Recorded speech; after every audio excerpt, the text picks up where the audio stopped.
This might sound crazy, but the 911 is the iPhone of sports cars. I mean, it's a bit daft to suggest, isn't it? One is a four-wheeled machine that spawned from the rubble of World War II, a people's car turned fast, and the other is the most popular phone of all time. But think about it. Like the iPhone, the 911's growth has been slow and steady, evolutionary, not revolutionary. Like the iPhone, the 911 is the de facto standard in its field, the benchmark all its competition is held up to. Like the iPhone, the 911 has never really listened to others, instead focusing on crafting, refining, and painstakingly perfecting its own recipe, its own ethos over decades of refinement. And like the iPhone, the 911 is not just focused on grand, exciting numbers, it's focused on the details, the little integrations, and engineering perfection. Is it starting to make sense now? Like the iPhone, you sometimes perfect the formula you've created, and evolution isn't the answer. You need a new recipe, a new formula, a healthy shake-up so that you can then restart the whole process and start perfecting from the new foundations you've set. For the iPhone, it happened every 4 generations. The iPhone 4, the 6, the 10, and most recently, the 12. But for the 911, which only gets renewed once every many years, it's a little different. In fact, there's only been 2 big shake-ups ever. The first big change came with the 996 in 1997, after the 993 perfected the original 911's formula from the 60s, becoming the peak of the air-cooled metzger engine 911. The 996 created a new meaning, a new formula, a new blueprint for the 911 by making it sleeker, a more modern silhouette, and switched it to modern water-cooled engines. And to be honest, the 996 wasn't all that great, but it was to be expected for the first try at a new recipe. And this new recipe would allow Porsche to grow and thrive for the next 2 decades, which it did. Porsche grew the 911 further with this new foundation and direction, and slowly re-perfected it again, and that's how we ended up with the oh-so-perfect 991.2. It had the sonorous animal of the Flat 6 GT3, manual tactility of the Carrera T, and of course the hypercar-challenging GT2 RS. The 991.2 also perfected the look that the 996 started, and was beautiful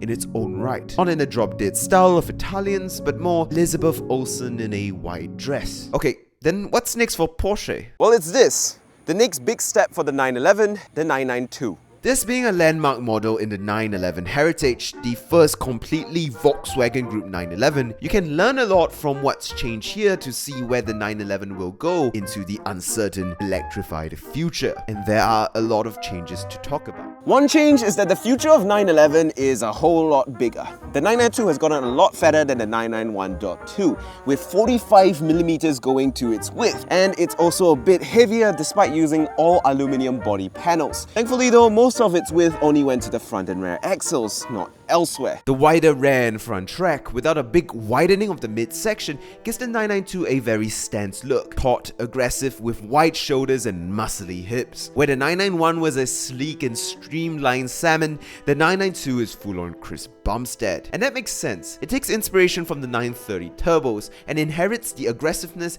that defined its great-great-granddad. There's also more hints of its inspiration as well, like its engine vents and its single long taillight. Oh, and another way the 911 is like the iPhone, it sets trends that its competition just follows. You realize how many cars have motorbar taillights now? But while the 992 hides its added size artfully, it's unfortunately still bulkier, and you can notice it. Like a bodybuilder bulking up, the new muscle will inevitably come with new fat, and it's here too. The 992 is big, and perhaps the imposing look is what they were going for, but that size also makes it harder to place on tight and twisty B roads, especially the narrow ones in Europe. The bigger size also means weight gain, which makes it less nimble and agile, but it also means one good thing. Comfort. The ride is excellent in the 911 Carrera S. It's comfortable and the noise is minimal, not including the amazing exhaust note, of course. You have headroom, you have legroom, you have storage, which in a sports car as capable as this makes it livable, which in the world of performance is a rarity. And before you rant on it losing touch as a thoroughbred sports car, be aware that the 992 is just continuing tradition here. For its entire history, the 911 was never just a sports car. It was a fast car that you could live with. It's built on the Beetle after all, and there was a reason the Beetle was the people's car. And most people who can afford a sports car, usually older men with bad backs, buy a 911 for that reason. If they wanted a toy for speed and thrills alone, they would get a Cayman, a Lotus, or a Ferrari. But if you're looking for a car that can actually do car things, you get a 911. And the 992 does that better than every 911 before it. That's not to say, of course, that it doesn't drive well. The fun that you get from a car like this, and a lot of it, I might add, comes from the easy chuckability of it all. No thinking, you just point, you squeeze the throttle, and crackle.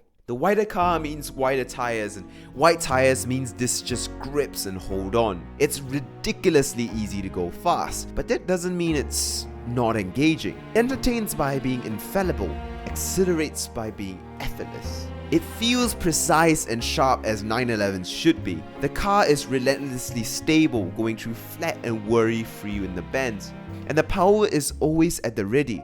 A reliable friend with more responsiveness than any of mine on text. Now, many don't like the turbos in the 992, but to be honest, there's no issue with this drivetrain. Yes, the sound is mostly intake noise, but what it loses in flair, it gains in snappy reactivity, with torque everywhere on the curve and a punch at the tap of a pedal. The steering is also a rarity in cars these days. It's heavy and communicative. Owner of this 911 has driven Ferraris and Lamborghinis before, and the reason he says he chose the 911 was because it gave more feedback, which I think is testament to how well engineered the steering system in the 911 is. And all that while being unbelievably easy and basically relaxing to drive if you're not pushing it. Now, of course, it's not all perfect. The bulk is still felt and inescapable. The width of the hips relative to the front gives it a top view that's more bullfrog than bulldog. And if the future 911s were to lose these lovely buttons for the awful mess of the Taycan's interior, the 992's usability would be ruined. But still, it's everything you want from a 911, just done a whole lot better. So there you have it, the 992 911. Exactly the same on what makes the 911 a 911, but vastly improved and in some ways noticeably different. More comfortable, more daily drivable, still unbelievably easy to have a blast in, but a bunch bulkier. Porsche lovers celebrate, because if this is the blueprint for the 911 for the next 20 years, it's a great start indeed, and a much better start than the 996. Done.